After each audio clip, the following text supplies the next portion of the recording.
Brought to you by Penguin.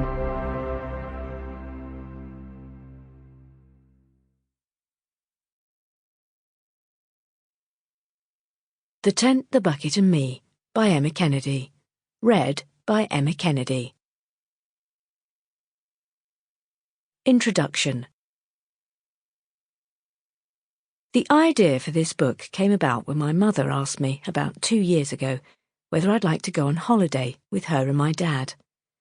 I refused immediately, swearing that I would never go on holiday with them again. That might seem harsh, but my experience of holidays as a child in the 70s was so dogged with ill luck it beggars belief. It put me off camping for life. As we laughed about the dreadful things that happened to us, it struck me that I wanted to write these stories down, and so I began the long process of interviewing my parents about our family holidays. I was amazed by how much we were collectively able to remember. My father had an extraordinary memory for tiny details, my mother for conversations, and the more we talked about our experiences, the more we were able to recall. Are you having to make anything up? That's the question I've been asked repeatedly since starting this book. My reply has always been the same. Sadly not. In fact, I wish I had. Everything you are about to read happened. Some names and place names have been changed, because my mother made me, but that's it. I hope you enjoy the book, and that all your holidays are nothing like ours. The prologue, in which the universe throws down the gauntlet. I was conceived amidst the smell of damp canvas on stony ground. My life had clattered into the universe on a honeymoon between two people who had no business being married. My parents consummated their happy day on a campsite in Corby. I was unplanned. My life had begun in a tent. If we were living in ancient Greece, the fates would have thrown their arms up in horror. Was my destiny to be forever entwined with guy ropes, thick rusty zips, and a pervading aroma of mildew? Or would I, like the heroes before me, be able to surmount the dreadful cards I'd been dealt? If I embarked on an eternal holiday-based struggle, then one day, if the gods gave me the thumbs up, I might reach the heady peaks of staying in a caravan with a toilet that actually flushed. Imagine that. But I had a long way to go before I reached those blessed shores.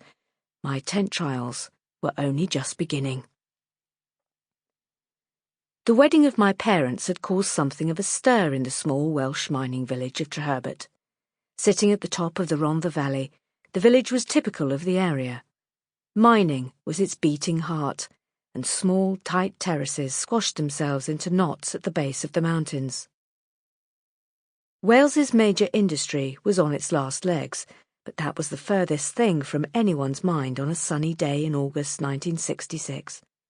England had just won the World Cup, and one of Treherbert's favourite sons had returned to get married and show off his new bride.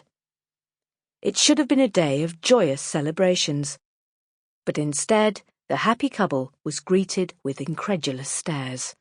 The bride was dressed in black, and no one knew why.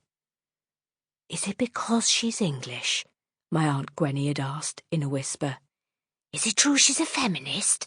mumbled a neighbour, standing on a flagstone step to get a better look, a suggestion that was beaten down with a flurry of hand gestures and urgent shushing. The small crowd gathered outside my grandmother's house couldn't believe their eyes. They'd already thrown confetti at the wrong person, my mother's younger sister Phyllis, who had come dressed in white and was now standing flicking tiny bits of paper off herself and looking mortified. My mother, who only 30 minutes previously had been declaring that she wasn't going to get married, was wearing a huge black Spanish mantilla and looking the perfect picture of misery. "Why can't you be normal?" Phyllis had wailed in an upstairs bedroom. "This is so embarrassing." "Phyllis," snapped my mother, Brenda, who was in no mood for platitudes, "I am not getting dressed in white. I will not bow to the—" Sample complete. Ready to continue?